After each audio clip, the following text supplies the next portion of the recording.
Hey, what's up? Ruben De Ronde here with Tranceportal, answering all your questions right now. Question number one, what does trance mean to you? Trance means everything to me, to be honest. I met most of my friends through trance music, met my girlfriend through trance music.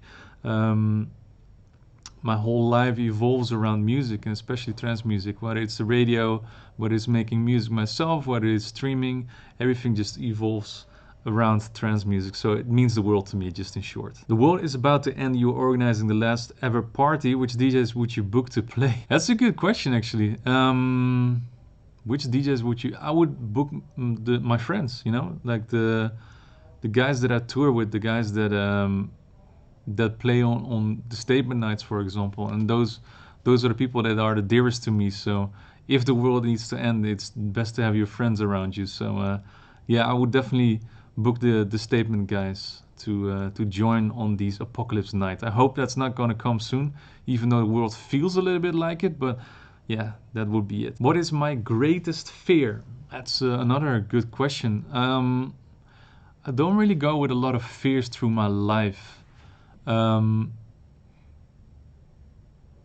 Yeah, like the typical fear that DJs would say is an airplane crash or something like that. When you sit on a flight and turbulence strikes, or I had it once that lightning struck in the airplane. That was quite scary. The other thing might be something like getting a disease or getting very sick, or even worse, that your loved one would get really sick. Or something like becoming deaf or becoming blind. That's something that's really scary. But for now, my greatest fear at this moment would be that life as we knew it in the previous years would just disappear. I hope it will go back to normal, whatever that is.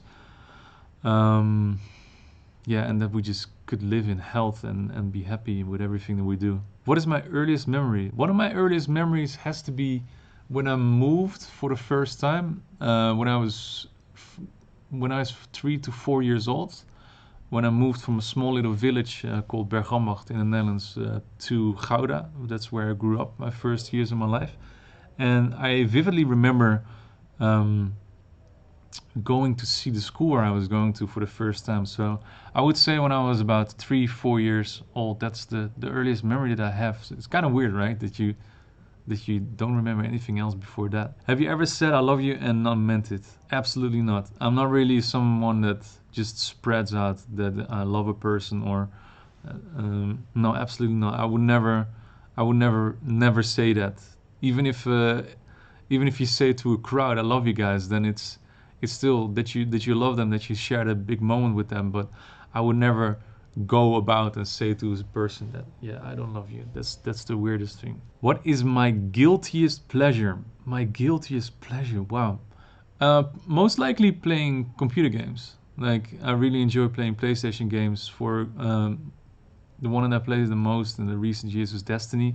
Spent a little bit too much time into it, but also met a lot of really cool people because of it. And one of the reasons that I actually started streaming on Twitch was because of the game Destiny.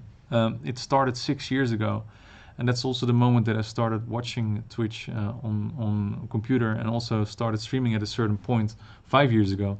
So the guilty pleasure actually turned into a business venture, and as well, and I built my whole community, the whole StateMate group, out of streaming on Twitch. So the guilty pleasure just turned into something really, really cool. The other side of this is, of course, that I don't create enough time for my guilty pleasure. Yeah, especially in the COVID times. I think a lot of guys can relate to this, and I know John is an absolute animal as well with working. The last couple of months, I've just been working non-stop, whether it's in the music, while it's a State of Trance, while it's streaming, or building the label, building statements. I haven't taken any time off, so really need to look into that in the next couple of weeks, and just focus on doing stuff for myself, stuff for the guilty pleasure, right? 7. What's your all-time favorite movie? That's an easy one. My all-time favorite movies, actually I have two. One of them is Blood In, Blood Out. It's a gangster movie from the 80s. or I should say early 90s, from the gangs in LA. And it's one of the movies that I was always watching with my cousin and with my friends when I was growing up. And something was just intriguing about it, the whole gang culture in LA and the Spanish and stuff like that. So that's one of them. And the other one is Don't Be a Man as Well, drinking your juice with your boys in the hood, which is a spoof movie about several gangster movies like Menace to Society and Boys in the Hood. So I remember watching that movie for the first time and I was just laughing the whole time. So those are my two favorite movies, and they're both from the early 90s, I think. If you could change one thing about the world, what would you change? Wow, that's a good question. The one thing that I would like to change, and it's something that's pretty much impossible, is that the whole system is built on dividing people, whether it's in the USA with the red and the blue people, or religions going against each other. All of our cultures are built into dividing people instead of uniting people. So I wish there would be something that unites the world. Like in the beginning, when the COVID situation started, we all had our common fears and our common enemy, which is COVID. And then you saw in the first weeks, people were really uniting. They were helping each other. People were bringing food to each other. People were helping out financially or mentally. And now the whole world is becoming divided again. So if I could change one thing, it would be uniting people, because people are doing the most horrible things against each other because of they have a different opinion about something. And instead of keeping that opinion for yourself, they want to force it on other people, and I wish that could change. What is the most important lesson life has taught you? I think the most important lesson life has taught me has to be that if you work hard and you visualize what you want and you work hard towards goals, that you can make things come true. So that's the most important thing. If you how do you say it? Yeah, visualize your goals and work every way around it just to make those dreams come true. Certain things like playing Tomorrowland or playing Dream State, or organize the first statement nights in New York, for example. Those are all missions that I had in my life like a couple of years ago. And you just have to see how you can find ways to get those goals done. So that's one of the most important things that life has taught me in the last couple of years, at least. In a film about your life, who would play you? Well, it has to be someone tall, right? I don't know. I don't know if my life is interesting enough to make a film about. I don't know. I don't know. I really don't know. Maybe if I could pick myself, then take Leonardo DiCaprio, because he is blonde as well, right? That's the only thing that we have in common, right? You're only allowed one alcoholic drink for the rest of your life. What do you choose? Easy. That's easy. I haven't. Well, I think it has been proper 7 months since I actually had an alcoholic drink. Maybe I had one beer, but that would be vodka Coke. That's the drink that I enjoy the most. But like I said, I'm not really much of a drinker, so I would go for vodka Coke. If you were an animal, what would you be? I would be 100% a cat, because I love cats. In the past, I didn't like them at all, but now we have 2 cats, and I can't imagine living without them. They are the best. Well, to be honest, all they do is chill, eat, and jump on my CDJs when I'm playing. But yeah, I can't live without them anymore. Which track from your back catalog best defines you and your sound? Actually, I think the track that I'm most proud of that I ever created has to be, well, there's 2 actually. I've been making a lot of down tempo and chill music in the past, also for the Hardwell shows. For I'm Hardwell, I did the DVD and I did show elements for his show, and I made a version of What About You with Eileen. It's a down tempo version. You can find it on Spotify under the Sound of Holland mix. That I'm super proud of that tune. And also recently from my album, it's hard. Maybe Dream in Color is definitely a tune that defines me and my sound and the songs that I play out. The hardest part has to be one of the tunes that I'm the most proud of, but also the stuff that I've been working on during COVID, which you haven't heard yet, but including Wanderlust, for example. I can't wait to share that with you guys because I'm super proud of that. When did you last cry and why? I can't remember at all. I'm not really an emotional kind of guy. I managed to shut off quite well. When did I last cry? I think, yeah, the last time I cried has to be when our previous cat passed away. So that's 6 years ago, something like that. Because, like I said, you get attached to a little person in your life that's always there for you, and somehow cats just feel when you're feeling down or when you're feeling that you need a cuddle or something like that. So, yeah, I think that has to be it. So 5 or 6 years ago. If you weren't a DJ producer, what would you be? Before I started to work with Armin on the State of Trance, I already had my label. I already had Statement recordings before that, and I was already DJing and producing music.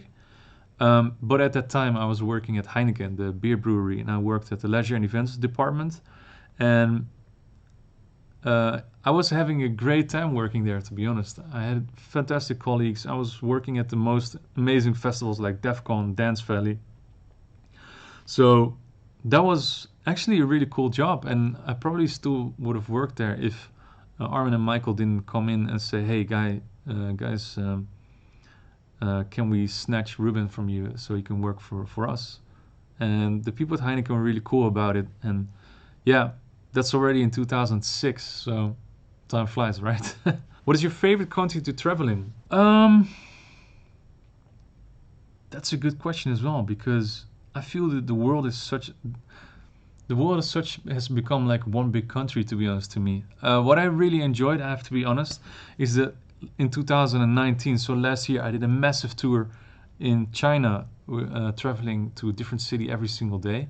And that was so fascinating. It was fascinating to travel there by train, to see all these, like every city is the size of New York, it feels like. So yeah, last year I had a fantastic time over there. There's a lot of countries where I haven't been in a long time. For example, Argentina. I know that Argentina is like the capital of trance music in the world, or just like Mexico, for example. I haven't been in South America for a long time, for at least 3-4 years. So I really miss going there. And for the rest, yeah, the smallest cities in Russia or anything. I miss traveling in general, and I hope I can do that again in the near future. The top 3 trance tracks of all time. ATN Miss a Day. That's one of the tunes that is just one of the most amazing tunes created. Then I have James Holden Horizons. That's my second one. 140 BPM banger that came out in the year 2000, I think. And the last one, that would be hard. Either there's a Mike Cogling tune called Yoake. I really, really love that tune. Solid Globe, Sahara on North Pole, Afterburn, Fret Boy. Yeah, there's so many. Airwave, the old Airwave tunes. I don't know, but at least you have ATM Miss Day and you have James Holden Horizon. Those are the 2 tunes that I really, really love most. What is the one thing coming up in your schedule that you're the most excited about? Well, I had a really, really, really, really good summer plan with all the festivals I can imagine, and all of those disappeared out of my schedule. So I've been focusing a lot on Twitch lately, and one of the most exciting things in the last couple of weeks have been my 24-hour stream together with Roche to start or kick off his album launch, the Evocations album, which is going to be out at the end of September. So I'm super excited about that. I have one gig scheduled at the end of December in Zagreb. With that's something that I'm looking forward to. For the rest, we have a State of Trance 1000 coming up, which I'm really excited about, but we still don't know what we're going to do with that. So that would have been a pinnacle of parties. We would have, yeah, probably done a world tour with all the big cities around the world. So yeah, that's something that's not going through. So the one thing that I'm the most excited about right now is just to get my music out, you know. I have music coming up with Diana Mora, Diana Miro, sorry.